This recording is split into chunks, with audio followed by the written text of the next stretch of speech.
Assalamualaikum warahmatullahi wabarakatuh. Perkenalkan, nama saya Adifa Septiara, NIM 19051242276.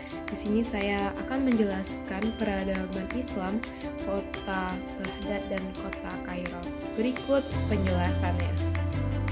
Pertama adalah Baghdad. Kota Baghdad didirikan oleh Khalifah Abbasiyah kedua Al-Masyhur pada tahun 754 sampai 755 Masehi. Pada tahun 762 Masehi, Baghdad terletak di pinggir kota Tigris, dan sejak awal berdirinya ini, kota Baghdad sudah menjadi pusat peradaban dan kebangkitan ilmu pengetahuan dalam Islam. Masa keemasan kota Baghdad terjadi pada zaman pemerintahan Khalifah Harun al-Rashid pada tahun 786 sampai 809 dan anaknya Al-Ma'mun pada tahun 813 sampai 833 Masehi. Dari kota inilah memancar sinar kebudayaan dan peradaban Islam ke seluruh dunia. Prestis politik, supremasi ekonomi, dan aktivitas intelektual merupakan 3 keistimewaan dari kota ini. Selanjutnya yaitu adalah kota Kairo, Mesir. Kota Kairo dibangun pada tanggal 17 Sya'ban 358 Hijriah atau 969 Masehi oleh Panglima Perang Dinasti Fatimiyah yang beraliran Syiah, Jawhar al-Siqli, atas perintah Khalifah Fatimiyah. Al-Mu'izz didirilah pada tahun 953 sampai 975 Masehi. Sebagai kota kerajaan dinasti tersebut, wilayah kekuasaan meliputi Afrika Utara, Sucila, dan Syria. Kota ini mengalami 3 masa kejayaan, yaitu pada masa dinasti Fatimiyah, di masa Salah ad-Din Ayyubi dan di bawah Baybars, dan Al-Nashir pada masa dinasti Mamalik. Peradaban di kota Baghdad dapat kita lihat dari kemajuan ilmu pengetahuannya, yaitu adanya madrasah, kutub, dan darul hikmah. Di madrasah itu merupakan perguruan tinggi, dan kutub adalah sekolah menengah, dan darul hikmah merupakan perpustakaan atau sebagai tempat referensi bagi ilmuwan di sana. Selanjutnya yaitu ilmuwan dan tokoh agama. Dengan kemajuan ilmu pengetahuan mereka, lahir pula ilmuwan dan tokoh agama yang terkenal seperti Al-Ghazali atau ilmuwan filsafat Islam, terus ada Al-Khawarizmi, ilmuwan matematika, astronomi, dan juga dikenal sebagai Bapak Aljabar, dan juga penemu notasi kuadrat dan algoritma. Selanjutnya yaitu adanya Ibnu Battuta yang merupakan penjelajah yang terkenal atau penjelajah dunia yang terkenal. Selanjutnya yaitu peninggalan di kota Kairo dapat dilihat dari kemajuan ilmu pengetahuannya juga, yaitu adanya Masjid Al-Azhar dan Universitas Al-Azhar. Di situ mereka telah mempelajari ilmu-ilmu agama, hadis, filsafat, ilmu usuluddin, dan ilmuwan-ilmuwan di sana sangat terkenal. Assalamualaikum warahmatullahi wabarakatuh. Perkenalkan, saya Musni Hidayah Putri. Saya dari kelompok 7. Saya akan menjelaskan tentang pusat-pusat peradaban Islam di dunia. Dan saya akan menjelaskan bagian Delhi, yaitu India. Delhi adalah ibu kota kerajaan-kerajaan Islam di India sejak tahun 608 Hijriah sampai kerajaan Mughal runtuh oleh Inggris tahun 1858. Delhi juga menjadi pusat kebudayaan dan peradaban Islam di India.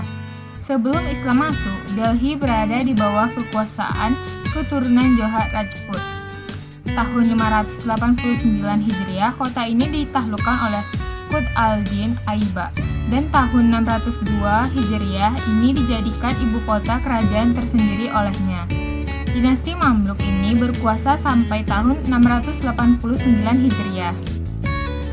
Kemudian digantikan oleh dinasti Khalji, yaitu 1296 sampai 1316 Masehi. Setelah itu dinasti Tughlaq di 1320 sampai 1413 Masehi. Dengan Raja Babur sebagai Raja Mughal yang pertama yang merebut Delhi dari tangan dinasti Lodi. Seni arsitektur merupakan bidang yang mencapai kemajuan terbesar kerajaan Mughal. Sejumlah bangunan peninggalan Mughal yang sangat indah, mengagumkan masih dapat kita saksikan hingga sekarang. Misalnya, Istana Fatehpur Sikri di Sikri, villa dan sejumlah masjid indah yang dibangun, serta Taj Mahal di Agra yang dibangun oleh Shah Jahan, serta Masjid Agung dan istana di Lahore. Selanjutnya yaitu Transylvania, yaitu Samarkand dan Bukhara. Kota ini beberapa kali diduduki oleh Iskandar ketika ia dan pasukannya berperang melawan Spitamenes. Tapi menurut bangsa Arab, Iskandarlah yang mendirikan kota itu. Setelah tahun 323 Masehi, kota ini menjadi bagian dari sebuah kekuasaan yang berpusat di Bahira. Setelah itu, di sana berdiri kerajaan-kerajaan Graeco-Bactrian, Bactria Yunani, pada masa Aphiosus II Theos. Sejak itu, hubungan politik dan ekonomi antara Samarkand dengan Persia dan Cina terputus. Meskipun dalam bidang budaya masih berlanjut, usaha-usaha Islam dalam ekspansi ke negeri ini selalu gagal, kecuali setelah Qutaibah ibn Muslim ditunjuk sebagai gubernur Khurasan, yaitu Samarkand dan Bukhara menjadi batu loncatan untuk melancarkan ekspansi lebih luas ke negeri Transylvania. Samarkand menjadi daerah yang sangat makmur dan sejahtera. Ia menjadi pusat perdagangan dan kebudayaan Islam. Penghasilan utama kota Samarkand adalah kertas Samarkand yang terkenal, sedangkan kota Bukhara terkenal dengan perdagangan industri tenunnya. Di Samarkand terdapat makam terkenal, yaitu makam Qasim ibn Abbas, pembawa agama Islam ke negeri ini pada masa Khalifah Utsman bin Affan. Sedangkan di Bukhara terdapat makam Baha al-Din al-Naqsyabandi. Bukhara juga terkenal sebagai pusat ilmu-ilmu keagamaan Islam. Setelah dinasti Samaniyah runtuh, Samarkand dan Bukhara jatuh ke tangan dinasti Seljuk. Assalamualaikum warahmatullahi wabarakatuh. Perkenalkan, nama saya Evita. Di sini saya akan menjelaskan mengenai peradaban Islam di Andalusia atau yang kita kenal sekarang adalah Spanyol. Nah, di Spanyol ini banyak negara-negara yang menjadi pusat peradaban Islam seperti ada Sevilla, Cordoba, Granada, dan Toledo. Akan tetapi, saya di sini akan menjelaskan mengenai Cordoba dan Granada. Yang pertama ada Cordoba. Sebelum Spanyol ditaklukkan oleh tentara Islam pada tahun 711 Masehi, Cordoba adalah ibu kota kerajaan Kristen Visigoth yang sebelumnya dipindahkan ke Toledo. Nah, pada tahun 756 Masehi, kota ini menjadi pusat pemerintahan Bani Umayyah di Spanyol. Setelah Bani Umayyah di Damaskus jatuh ke tangan Bani Abbas, yakni pada tahun 750 Masehi. Penguasa Bani Umayyah pertama di Spanyol adalah Abdul Ar-Rahman Al-Dakhil. Kekuasaan Bani Umayyah di Andalusia ini berlangsung dari tahun 756 Masehi sampai 1031 Masehi. Sebagai ibu kota pemerintahan, Cordoba di masa Bani Umayyah mengalami perkembangan pesat. Pada masa pemerintahan Bani Umayyah di Spanyol, Córdoba menjadi pusat ilmu pengetahuan. Di kota ini juga berdiri sebuah universitas yang bernama Universitas Córdoba. Perpustakaan besar yang mempunyai koleksi yang kira-kira 400.000 buku. Hal tersebut tak lepas dari Abdul Ar-Rahman Al-Nasir dan anaknya Al-Hakam. Pada masanya lah tercapai apa yang dinamakan masa keemasan ilmu pengetahuan dan sastra di Spanyol Islam. Zaman emasnya kesastraan dan ilmu Spanyol itu terjadi ketika daerah ini di bawah pemerintahan Hakam Al-Muntasir Billah yang meninggal pada tahun 976 Masehi. Pada tahun 1236 Masehi, Córdoba direbut oleh tentara Kristen di bawah pimpinan Ferdinand III dari Castilla. Setelah itu, supremasi Islam di Spanyol mengalami kemunduran. Yang kedua ada Granada. Nah, Granada mengalami perkembangan pesat setelah Bani Umayyah mengalami kemunduran yakni pada tahun 1031 Masehi. Dalam jangka 60 tahun, Granada diperintah oleh dinasti Giris. Granada jatuh ke bawah pemerintahan Al-Barbarin, sebuah dinasti barbar di Afrika Utara. Pada abad ke-12, Granada menjadi kota terbesar kedua di Spanyol. Sejak abad ke-13, Granada diperintah oleh dinasti Inggris yang selama lebih kurang 250 tahun. Pada masa itulah dibangun istana megah yakni Al-Hambaran. Pada masa pemerintahan Al-Malikah yakni dalam kurun tahun 1354 Masehi sampai 1391 Masehi, Granada mencapai puncak kejayaannya, baik di bidang arsitektur maupun di bidang politik. Nah, pada tahun 1492, kota ini jatuh ke tangan penguasa Kristen, yakni Raja Ferdinand dan Isabella. Baiklah, perkenalkan nama saya Rahmat Putra Anur. Kali ini saya akan membahas tentang perkembangan peradaban Islam pada masa Persia. Perkembangan peradaban Islam di Persia dimulai sejak berdirinya kerajaan Safawi yang dipelopori oleh Safi al-Din yang hidup sejak tahun 1252 hingga 1334 Masehi. Kerajaan ini berdiri di saat kerajaan Turki Utsmani mencapai puncak kejayaannya. Kerajaan ini pertama kali dipimpin oleh Ismail. Ia berkuasa kurang lebih selama 23 tahun, yakni antara tahun 1501 sampai 1524 Masehi. Peradaban Islam di Persia berkembang cukup cepat. Hal ini ditandai dengan mulai meluasnya daerah kekuasaan pada masa kepemerintahan Abbas I yang menjadi raja kelima dari dinasti Safawi. Perkembangan peradaban Islam di Persia diawali dengan penunjukan kota Isfahan sebagai ibu kota kerajaan Safawi pada saat Abbas I menjadi penguasa kerajaan Safawi. Kota Isfahan menjadi kota penting sebagai pusat industri dan perdagangan setelah penaklukan kedua terjadi pada masa dinasti Abbasiyah. Keberhasilan Raja Abbas I dalam merebut kembali daerah-daerah yang pernah dikuasai oleh kerajaan lain pada masa raja-raja sebelumnya menjadi tolak ukur kemajuan peradaban Islam di Persia, khususnya dalam bidang politik. Selain kemajuan di bidang politik, Raja Abbas I juga telah membawa peradaban Islam menuju masa keemasan di bidang yang lainnya seperti ekonomi, ilmu pengetahuan, dan pembangunan. Di bidang ekonomi, Raja Abbas I berhasil mengubah pelabuhan Gumrun menjadi pusat perdagangan yang berada pada jalur penghubung antara timur dan barat. Sebelum dikuasai sepenuhnya oleh kerajaan Safawi, pelabuhan ini pernah diperebutkan oleh Belanda, Inggris, dan Prancis.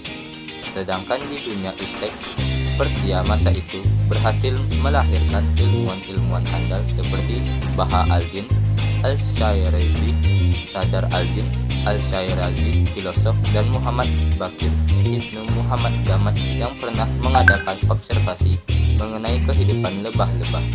Mereka inilah yang selalu hadir di majelis istana untuk mengisi setiap kajian yang diadakan di sana. Pada masa ini, Persia bisa dikatakan lebih maju jika dibandingkan dengan daerah dari kerajaan lain pada masa yang sama. Assalamualaikum warahmatullahi wabarakatuh. Baiklah, perkenalkan, nama saya Sri Supitri Rondania, saya dari kelompok 7. Nah, di sini saya akan membahas mengenai pusat peradaban Islam di Turki. Nah, seperti yang kita ketahui, letak wilayah ini melintasi dua buah benua, yaitu benua Eropa dan benua Asia. Kemudian jika membahas peradaban Islam ini, pasti kita sudah mengetahui sosok pemimpin yang mempunyai kegigihan dalam mencapai kejayaan Islam, yaitu Muhammad Al-Fatih. Nah, sebelumnya Turki Utsmani ini merupakan ibu kota kerajaan Romawi Timur yang bernama Konstantinopel yang ditaklukkan oleh Sultan Muhammad Al-Fatih. Nah, kerajaan Turki Utsmani ini dengan ibu kota Istanbul itu menjadi sebuah negeri adidaya pada masa kejayaannya. Nah, Muhammad Al-Fatih ini merupakan seorang pemuda yang gigih dalam perjuangan untuk mencapai puncak kejayaannya. Nah, nama aslinya ini adalah Muhammad II bin Murad bin Muhammad bin Bayazid, yang kemudian dikenal dengan Muhammad Al-Fatih karena keberhasilannya menaklukkan Konstantinopel. Nah, sejak kecil Muhammad Al-Fatih ini terkenal sebagai seseorang yang tekun mempelajari agama dari ulama-ulama yang terkemuka ketika itu. Nah, Muhammad Al-Fatih ini dalam perjuangannya untuk menaklukkan Konstantinopel, Kaisar Konstantin lebih memilih untuk mempertahankan kota itu daripada menyerahkan kota tersebut kepada pasukan Islam. Nah, sehingga pasukan Utsmaniyah ini terus menggempur Konstantinopel. Nah, kemudian Islam di Turki ini sekitar 99,8% adalah Muslim. Nah, Islam sendiri berkembang pesat dan masyarakat hidup damai, makmur dan tentram pada zaman Kesultanan Utsmaniyah yang dipimpin oleh Muhammad Al-Fatih. Nah, dan menurut sejarah pada masa raja inilah masa keemasan kerajaan Turki Ottoman, yang mana di sana itu ditopang oleh rasa keagamaan Islam yang kental, sehingga membuat masyarakat dahulu itu memang dalam keislamannya sendiri memang mereka sangat mempunyai kegigihan dalam menjaga kejayaan Islam itu sendiri. Nah, Istanbul ini kemudian menjadi ibu kota Turki Utsmani. Nah, Turki ini berperan penting dalam peradaban Islam di dunia karena Kesultanan Turki Utsmani ini berhasil mengepakkan sayap kejayaannya sepertiga luas dunia. Nah, maka dari itu penting untuk kita mengenal lebih mendalam tentang sejarah Islam yang menjadi peradaban Islam peninggalan Turki Utsmani.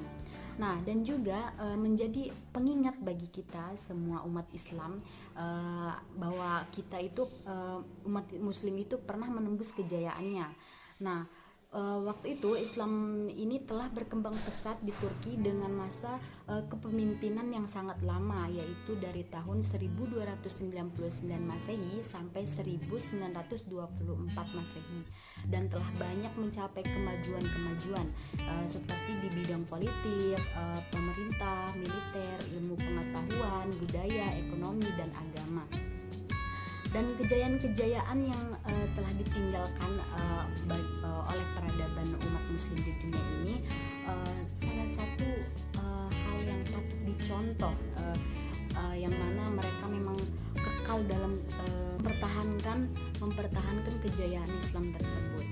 Nah, pada masa kejayaan Islam ini, Istanbul adalah ibu kota Kesultanan Turki Utsmani. Sebelumnya kota ini bernama Konstantinopel yang merupakan ibu kota Kekaisaran Bizantium. Kemudian di bawah kepemimpinan Turki Utsmani, Konstantinopel ini dibangun hingga menjadi salah satu pusat peradaban dunia, yang mana kekuasaannya ini meliputi wilayah yang sangat luas, yakni Eropa Timur, kemudian Timur Tengah, hingga Afrika Utara. Dan diantaranya peradaban Islam ini masih sangat menonjol dan menjadi bukti bagi dunia.